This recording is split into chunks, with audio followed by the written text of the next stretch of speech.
going on, guys? Justin with 1791. Today we have another installment on the Hard to Kill educational video series. Today we're talking about ammunition and how much of it to carry with you. So let's get into it. So in the United States, it is possible to be involved in a deadly force encounter. The statistics on that are relatively low, so there's nothing to be overwhelmingly panicked about. This is not some sort of impending doom. But in the event that you are faced with a deadly force encounter, it's important to have the appropriate tools on hand, on tap, ready to rock, because you don't get to pick the time or the place that it goes down. You also don't get to pick how many bad guys come against you. It is not uncommon in the United States to be faced with more than one assailant if you are being, let's say, robbed or something like that, or a carjacking. Carjackings very commonly happen with more than one individual. So it's important to be prepared for these types of things. Now, again, you're fighting someone that most likely isn't coming for a fight, especially in the case of like a carjacking or something like that. They just want your stuff. So that being said, if you were to take out one of those bad guys in a justified homicide, statistically, like, the rest of them are going to flee. But you can't always count on that. For instance, if you come against an active shooter or active killer whose sole intent in that situation is to create harm and chaos, they're not going to be afraid of getting shot. Not as much as like a mugger or a carjacker, so just keep that in the back of your mind. The reason why it's so important to carry extra ammunition is because, not necessarily because you might end up having to fight multiple assailants. That is a thing, and the average amount of rounds that it takes, according to the FBI, to stop a deadly force encounter is approximately 3 rounds on average. That's about how many times the self-defender will shoot until the bad guy is incapacitated. Well, what if there are multiple aggressors that you have to deal with? That's something to consider too. Now, the other reason why it's very important to carry spare ammunition is not necessarily because you might have to like shoot a bunch of bad guys like John Wick and there's like 30, 40 bad guys you have to deal with.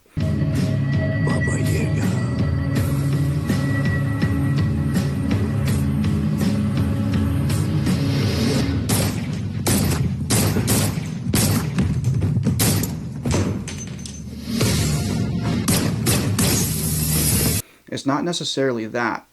It's because the most common pistol-related malfunction is caused by 2 things, either bad ammunition or a faulty magazine. That's one of the reasons why you see I always mark my magazines uniquely, so that I know if I have, like this JH number 16, if I have a few malfunctions with JH number 16, I'm going to trash that magazine, destroy it, and get rid of it. So that being said, it's important to have spare ammunition with you on your person, just because the most common pistol-related malfunctions are either, again, ammunition-related or magazine-related. Now, in the moment, when you're faced with a deadly force encounter, you're going to remedy that situation by a new source of ammunition. Whether it be bad ammunition or a bad magazine, either one of those things are going to be solved by having a new magazine on tap.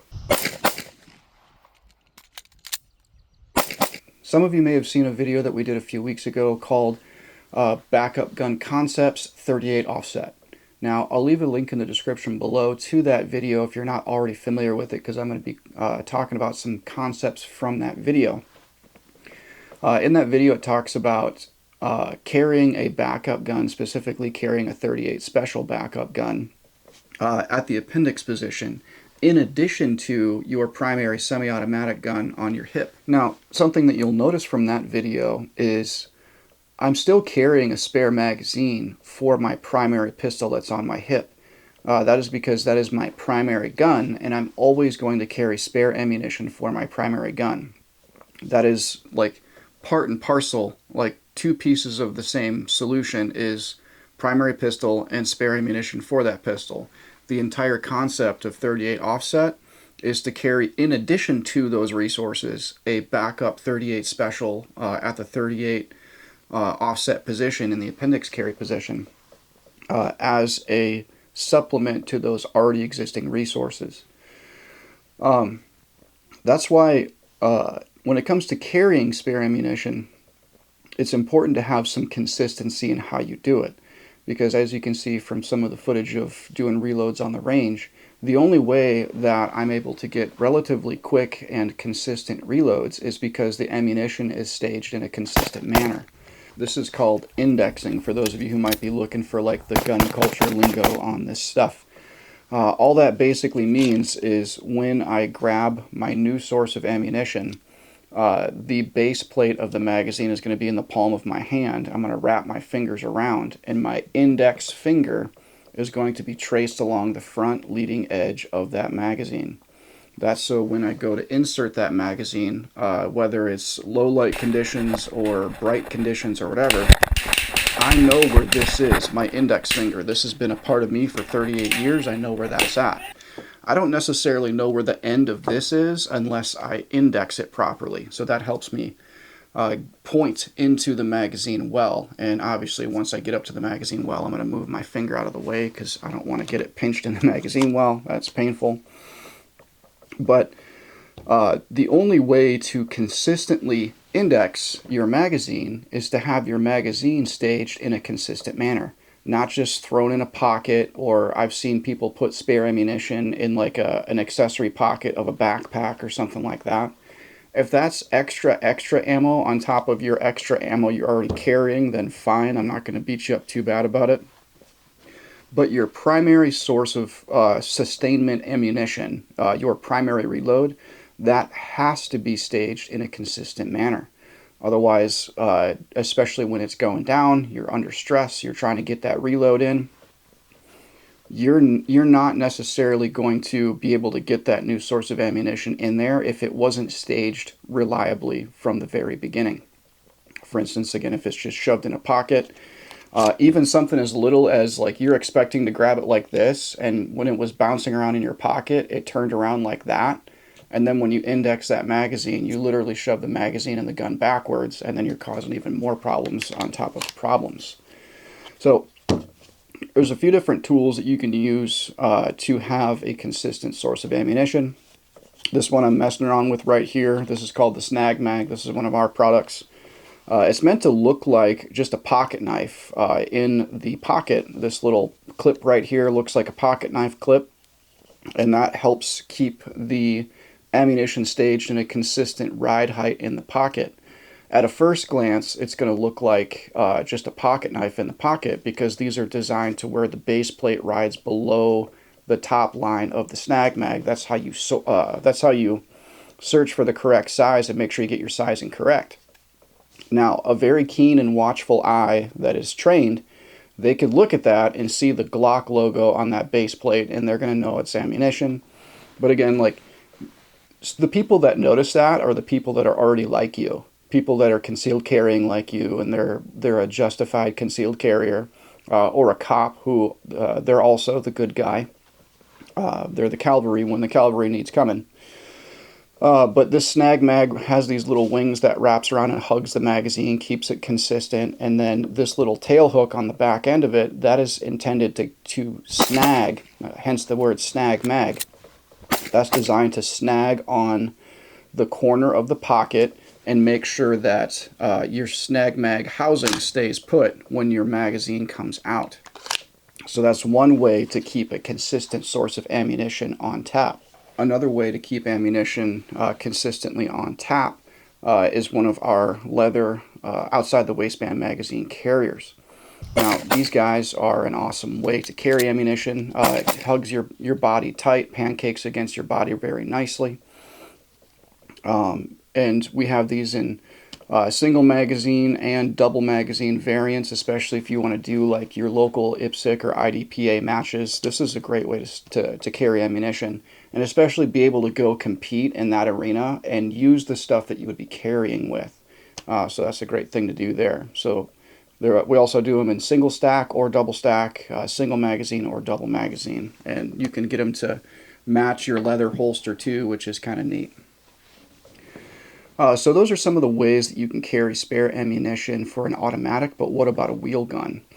I've been getting more and more interested in revolvers over the last few months, really over the last year, once I've really started developing and adapting this 38 offset carry technique.